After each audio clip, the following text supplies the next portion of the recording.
Hello, আসসালামু আলাইকুম। বিসমিল্লাহির রহমানির রহিম। আজকে আমরা হিসাব বিজ্ঞান এর একটা ক্লাস করব। হিসাব বিজ্ঞান প্রথম পত্র। হিসাব বিজ্ঞান প্রথম পত্রের আমরা দ্বিতীয় অধ্যায়ের আজকে ক্লাস করব। দ্বিতীয় অধ্যায়। আমরা এই অধ্যায়ে যে টপিকের ক্লাস করব সেটা হচ্ছে আজকের আমাদের টপিক জাবেদা। জাবেদা সম্পর্কে আমরা আলোচনা করব। জাবেদা। তো আলোচনার আগে আমাদেরকে জানতে হবে যে জাবেদা জিনিসটা কি। আচ্ছা, তাহলে সংক্ষিপ্তভাবে একটু আলোচনা করি যে জাবেদা জিনিসটা কি। জাবেদার হচ্ছে ইংলিশ শব্দ, সেটা হচ্ছে আমাদের জার্নাল। এই শব্দটা আমরা যারা অনার্সে পড়ে, অনার্সের স্টুডেন্টরা জার্নাল জানে, বাট দেখা যাচ্ছে যে জাবেদা জানে না। তো জার্নালের বাংলাটাই হচ্ছে জাবেদা। আজকের ক্লাসটা মূলত ইন্টারমিডিয়েটদের জন্য, যারা একদম শুরুর দিকে ভিডিওগুলো যারা দেখবেন অবশ্যই উপকৃত হবেন আশা করছি। তো জার্নাল, এই জার্নাল শব্দটা উৎপত্তি হয় আপনার জোর শব্দ থেকে। এই জোর শব্দটা হচ্ছে একটা ফরাসি শব্দ। এই জোর শব্দটি হচ্ছে একটি ফরাসি শব্দ। জার্নাল শব্দটার উৎপত্তি হচ্ছে যে শব্দটা, সেটা হচ্ছে জোর। এই জোর শব্দটি হচ্ছে একটি ফরাসি শব্দ। আর জোর শব্দের মিনিংটা দাঁড়াচ্ছে দিন বা দিবস। জোর শব্দের মিনিংটা দাঁড়াচ্ছে দিন বা দিবস। জোর শব্দটা কি বললাম? এটা হচ্ছে একটা ফরাসি শব্দ। আচ্ছা, তাহলে আমরা যেটা বলছি জার্নাল, জার্নালের বাংলাটা কি দাঁড়াচ্ছে? জাবেদা। জার্নালের বাংলাটা দাঁড়াচ্ছে আমাদের জাবেদা। এই জাবেদাটার উৎপত্তি যে শব্দটা, সেটা হচ্ছে জোর, যার বাংলা হচ্ছে দিন বা দিবস। এটা কি শব্দ? এটা একটা ফরাসি শব্দ। এগুলো সব কিছুই হচ্ছে এমসিকিউ এর জন্য খুবই গুরুত্বপূর্ণ। এটা হচ্ছে আমরা উৎপত্তি লিখতে পারি। আচ্ছা, তাহলে এখন আপনারা বলবেন যে স্যার তাহলে সংজ্ঞাটা কি হতে পারে? জাবেদার আমাদের সংজ্ঞাটা কি হতে পারে? অনেকজন অনেক রকম সংজ্ঞা দিয়ে থাকেন। আমরা বইতে বিভিন্ন রাইটারের সংজ্ঞাগুলো দেখে থাকবো। তো একটা ছোট্ট যদি সংজ্ঞা বা জাবেদা জিনিসটা কি যদি আপনারা জানতে চান, তাহলে বলতে পারি সেটা হচ্ছে যে জাবেদা হলো এমন একটি বই যেখানে প্রতিদিনের সংগঠিত লেনদেনসমূহ আমরা সংরক্ষণ করে রাখতে পারি।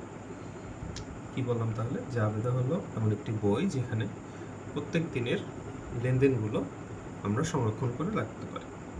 ধরেন আপনার একটা কোম্পানি আছে, একটা কোম্পানি প্রতিষ্ঠাতা আপনি, বা একটা কোম্পানির ওনার, যেটাই বলি না কেন, আপনার প্রত্যেক দিনে যে ট্রানজ্যাকশনগুলো হবে, কত টাকা আয় হলো, কত টাকা ব্যয় হলো, কত টাকা দেনা হলো, হ্যাঁ, সব কিছুই যে এন্ট্রিগুলো সংরক্ষণ করতে পারবো যে এখানে, সেটাই হচ্ছে আমাদের জাবেদা, বা যার মাধ্যমে এন্ট্রিগুলো করতে পারবো।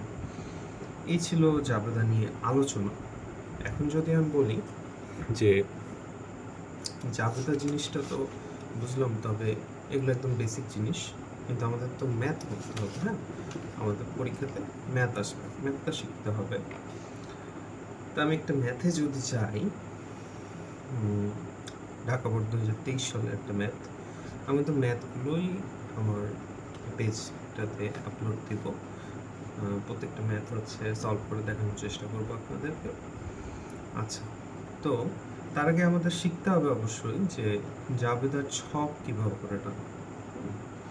জাবেদার ছকটা কিভাবে টানে সেটা আমাদের শিখে রাখতে হবে বা জানতে হবে।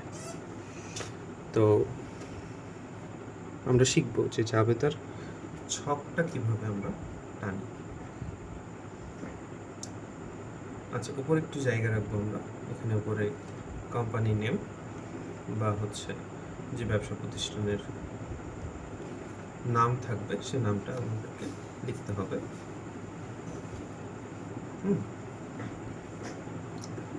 আচ্ছা, ফার্স্টের ঘরটা হচ্ছে আমাদের তারিখ বা ডেটের ঘর। আর এদিকে তো ঘরগুলো আমরা জানি এগুলো কিসের ঘর হয়। একটা হচ্ছে সর্বলাস্টের ঘরটা হচ্ছে ক্রেডিটের ঘর, তার আগের ঘরটা হবে ডেবিটের ঘর। তারপর একটা খতিয়ান পৃষ্ঠা বা রেফারেন্স যেটাই বলি না কেন আমি লিখবো, লিখে লিখে দেখাবো আপনাদের যাতে আমাদের সুবিধা হয়।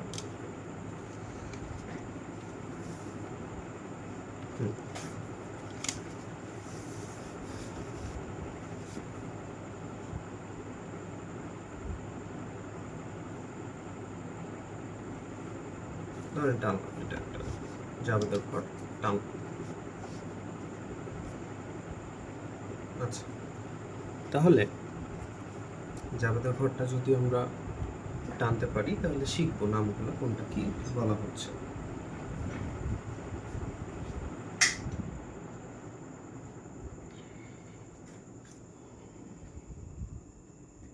তো আমাদের ঘরগুলো টানা হলে আমরা নামগুলো জানবো। ফার্স্টের যে ঘরটা সে ঘরটার নাম হচ্ছে কি তারিখ, তাই না? তারপরের ঘরটার নাম কি? সে ঘরটার নাম হচ্ছে আমাদের বিবরণ, বা বইতে দেখবেন যে লেখা আছে যে আমাদের হিসাব শিরোনাম ও ব্যাখ্যা এরকম সামথিং লেখা আছে। এগুলো থাকে, সমস্যা নেই। আর এই ঘরটার নাম হচ্ছে রেফারেন্স, যেটাকে আমরা খতিয়ান পৃষ্ঠা খ প্রি ছোট্ট করে লিখবো, খতিয়ান পৃষ্ঠা বা রেফারেন্স আমরা লিখে রাখতে পারি, সমস্যা নেই। আচ্ছা, এই ঘরগুলোর নাম কি? এই ঘরগুলোর নাম হচ্ছে ডেবিট, আর এই ঘরটার নাম হচ্ছে কি ক্রেডিট। ক্রেডিট, আচ্ছা। তো ডেবিটের ঘরে এখানে অবশ্যই টাকা লিখতে হবে, ডেবিট টাকা, এটা হচ্ছে আমাদের ক্রেডিট টাকা। তাহলে ফার্স্টের ঘরটা হচ্ছে আমাদের তারিখ, তারপর একটা বিবরণ, তারপর একটা খতিয়ান পৃষ্ঠা, দেন হচ্ছে আমাদের ডেবিট, আর তারপরটা কি আমাদের ক্রেডিট।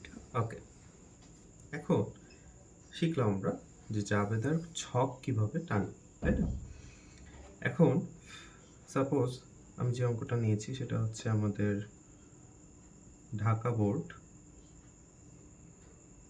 2023 সালে একটা ম্যাথ নিলাম আর কি আপনাদের বোঝানোর জন্য।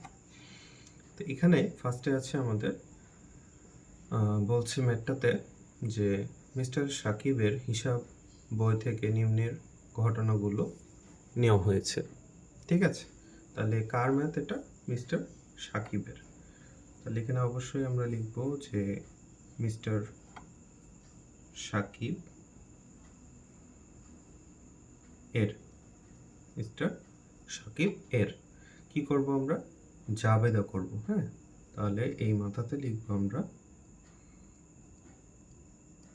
জাবেদা দাখিলা। কি লিখলাম? কোম্পানি নেম বা যেই ব্যক্তির আমরা অঙ্কটা করছি মিস্টার সাকিব, তার নাম লিখব। তারপরে কি কাজ করছি আমরা, সেটা হচ্ছে আমরা জাবেদা দাখিলা করছি, সেটা লিখলাম। তারপরে কি করলাম? ফার্স্টে ডেট লিখেছি মানে তারিখ, তারপরটা বিবরণ, তারপরটা হচ্ছে আমাদের খতিয়ান পৃষ্ঠা খপ্রি, তারপরটা ডেবিট টাকা, তারপরটা হচ্ছে আমাদের ক্রেডিট টাকা। এই তো হচ্ছে অঙ্ক। আচ্ছা, অঙ্কটার প্রথম যে এন্ট্রিটা এটা যদি পড়ি, 2022 সালের জানুয়ারি মাসের 1 তারিখের এন্ট্রিটাতে বলা হচ্ছে মিস্টার সাকিব নগদ 20,000 টাকা, 5,000 টাকার পণ্য দ্রব্য ও 4,000 টাকার আসবাবপত্র নিয়ে ব্যবসা শুরু করেন। ওকে, মিস্টার শাকিব তাহলে কি করেছেন? নগদ 20,000 টাকা, মানে তার ক্যাশ কত? 20,000 টাকা, 5,000 টাকা পণ্যদ্রব্য ও 4,000 টাকা সে আসবাবপত্র ক্রয় করেছে। তাহলে এগুলো ক্রয় করে সে কি করেছে? ব্যবসাটা শুরু করেছে। তাহলে কত সাল এখানে লেখা আছে? আশা করছি আপনাদের সকলের কাছেই 2023 সালে ঢাকা বোর্ডের এই কোশ্চেনটা আছে, বিভিন্ন বইতে দেওয়া আছে এই কোশ্চেনটা। তো ফার্স্টেই 2022 লিখব। 2022 এটা হচ্ছে জানুয়ারির 1 তারিখ, তো জানু 1 লিখতে পারি আমরা। এটা কিন্তু আপনাদের হচ্ছে ওই জানুয়ারি মাসকে শর্টে লিখেছি আমরা, হ্যাঁ, ওই জানু না কিন্তু, হ্যাঁ, মাথায় রাখেন বিষয়টা। আচ্ছা, যাই, তো আমরা আসি, কি ছিল এটা? যে 20,000 টাকা নগদ, তাই না? তাহলে লিখবো আমরা নগদান হিসাব, নগদান হিসাব। ওকে, কত ছিল আমাদের টাকাটা? অ্যামাউন্টটা ছিল 20,000। 20,000 লিখে ফেললাম, একদম ইজি। তারপর কি 5,000 টাকা সে কী করেছে? পণ্যদ্রব্য ক্রয় করেছে। ক্রয় যেহেতু করেছে তাহলে অবশ্যই আমরা কি লিখব? ক্রয় হিসাব লিখে দিই। ক্রয় হিসাব কত? 5,000 টাকা। গুড, লিখলাম। আচ্ছা, তারপরে কি দেখতে পাচ্ছি অঙ্কটাতে লেখা আছে 4,000 টাকার আসবাবপত্র নিয়ে ব্যবসা শুরু করেছে। তাহলে আসবাবপত্র হিসাব, আসবাবপত্র হিসাব, আসবাবপত্র হিসাব সেটা কত টাকার? 4,000 টাকার। আচ্ছা, এখানে দেখেন 20,000 আর 5,000 কত? 25, 25 আর 4,000 কত হচ্ছে আমাদের? 29,000 টাকা। টোটাল যে টাকাটা দাঁড়াচ্ছে সেটা হচ্ছে আমাদের 29,000 টাকা। এখন একটা জিনিস আপনাদের জানতে হবে, যারা একদমই বিগিনার আছেন, অ্যাকাউন্টিং কিছুই জানেন না, কিছুই পারেন না, তো আমরা ছকটা যেমন শিখলাম তেমন ডেবিট পাশের হিসাবগুলো, যে দাখিলাগুলো হবে, যে এন্ট্রিগুলো হবে, সেগুলো অবশ্যই এই দাগ ঘিসিয়ে লিখতে হবে। এবং লাস্টের যে এন্ট্রিটা হবে, ফার্স্টের 1 তারিখে ওপেনিং এন্ট্রিতে প্রথমে যে এন্ট্রিটার আমরা হচ্ছে ডেবিট টাকাগুলো যোগ করে যোগফল যেটা পাচ্ছি সেটা হচ্ছে ক্রেডিট। এই ক্রেডিটের টাকাটা ক্রেডিটের ঘরে তো বসবেই, কিন্তু এখানে এন্ট্রিটা যখন লিখব, এন্ট্রিটা অবশ্যই একটু চেপে লিখতে হবে। মূলধন হিসাব, এই যে 3টা টাকা, 20,000, 5,000 আর হচ্ছে আমাদের 4,000, 3টা টাকার যোগফল কত দাঁড়াচ্ছে? 29,000। এই 29,000 টাকার নাম হচ্ছে মূলধন হিসাব। মূলধনের ইংলিশ ক্যাপিটাল। আমরা গল্পের ছলে বলি না যে বন্ধু ব্যবসা করবি তো তোর ক্যাশ ক্যাপিটাল কত? ওই যে ক্যাশ ক্যাপিটাল বলে থাকি, এটাই হচ্ছে সেই ক্যাপিটাল। আচ্ছা, তাহলে কি শিখলাম এখান থেকে? যে এই 3টা এন্ট্রি হচ্ছে আমাদের কি? 3টা এন্ট্রি হচ্ছে আমাদের ডেবিটের এন্ট্রি, তাই না? এগুলো ঘিসিয়ে লিখেছি, এখান থেকে জানতে পারছি এগুলো হচ্ছে আমাদের ডেবিটের অংশ।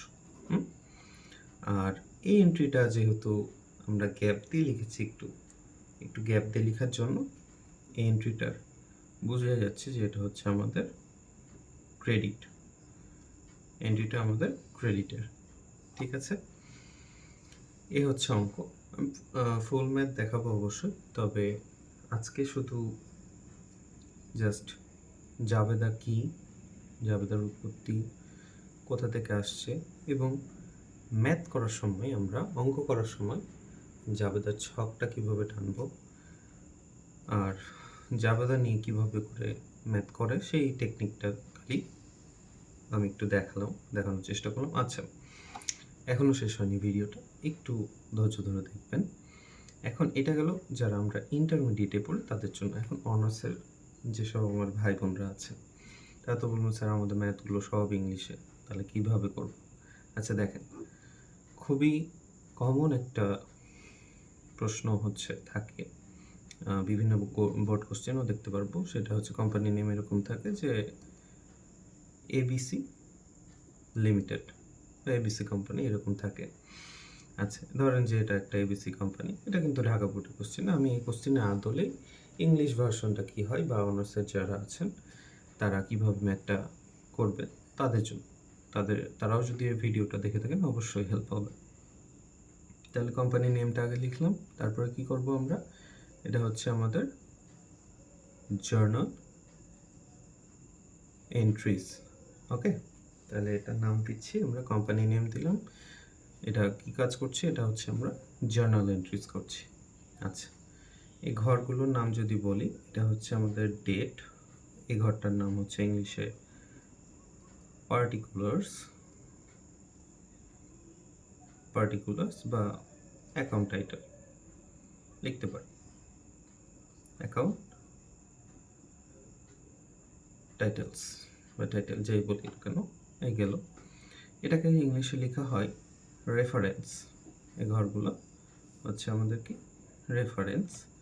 এটা হচ্ছে ডিআর টাকা অনেকে বলেন যারা একদমই শুরুতে, আসলে ডিআর না, এটা হচ্ছে ডেবিট টাকা। হ্যাঁ, ডিআর দিয়ে আবার ডক্টর বলেন না। ওকে, এটা হচ্ছে আমাদের ডেবিট টাকা। তারপরটা হচ্ছে আমাদের সিআর। সিআর মানে কিন্তু ওই যে আপনাদের ক্যাম্পাসের ওই ক্লাস রিপ্রেজেন্টেটিভ, ওই সিআর সাহেব না, কিন্তু এটা হচ্ছে আমাদের সিআর দিয়ে বোঝাচ্ছি আমি ক্রেডিট। হ্যাঁ, সো এটা নট ডক্টর, এটা নট সিআর, এটা হচ্ছে আমাদের ডেবিট আর এটা হচ্ছে আমাদের ক্রেডিট। এগুলো শর্ট ফর্মে টাকাগুলো এভাবে লিখবো আমরা যারা অনার্সে আছি তাদের জন্য। এটা ইংলিশ ভার্সন জাস্ট বললাম। আচ্ছা, তাহলে এই এন্ট্রিগুলো কি হবে? এন্ট্রিগুলো দেখেন, নগদান হিসাব মানে কি, দেখবেন আপনাদের ম্যাথে অবশ্যই থাকবে ক্যাশ বা ক্যাশ ইন হ্যান্ড, এগুলো থাকে। তাহলে এইটার নাম, ফার্স্টের এন্ট্রির নাম হবে কি ক্যাশ। তারপর এটা কি ক্রয় হিসাব, ইংলিশ কি হচ্ছে তাহলে, ইংলিশটা দাঁড়াচ্ছে আমাদের পারচেস, তাই না, পারচেস। আসবাবপত্র হিসাব কি দাঁড়াবে, ফার্নিচার, ফার্নিচার। তাহলে ক্যাশ, পারচেস, ফার্নিচার, তাই না, তিনটে টাকা। এগুলো অবশ্যই ইংলিশে লিখবো আমরা যখন ইংলিশে করবো ম্যাথটা। আচ্ছা, এটা তো বললামই ফার্স্টেই যখন লেখাচ্ছিলাম, সেটা হচ্ছে কি, এটা হচ্ছে আমাদের মূলধন হিসাব, মানে এটা হচ্ছে আমাদের ক্যাপিটাল। এই তো, তাহলে এখানে 20,000, 5,000, 4,000, এটা 29,000, সবগুলো সেম থাকলে এভাবে আমাদের ম্যাথটা আমরা করে ফেলতে পারবো। এখানেও দেখেন তিনটা আমি ইংলিশে যেটাই লিখছি, যেটা হচ্ছে আমাদের ক্যাশ, পারচেস, ফার্নিচার, এগুলো চেপে লিখছি এবং এটা ডান দিকে চেপে ক্যাপিটাল লিখেছি। আমাদের অবশ্যই মনে রাখতে হবে ডেবিটের এন্ট্রিগুলো অবশ্যই কি করব আমরা লাইন ঘিসে লিখবো এবং ক্রেডিটের যে এন্ট্রিটা সেটা একটু গ্যাপ দিয়ে আমরা লিখব। তো ভিডিওটা লং করব না, আজকে একদমই বেসিক একটা ধারণা, আমার প্রথম ভিডিওটা। যদি কোনো ভুল ত্রুটি হয় কথা বলতে বা কথা শুনতে, ম্যাথ করাতে, আমাকে কমেন্টে অবশ্যই জানাবেন। আর সবাই একটু সাপোর্ট দেবেন, পাশে থাকবেন। ঠিক আছে, ভালো থাকেন সবাই, আসসালামু আলাইকুম।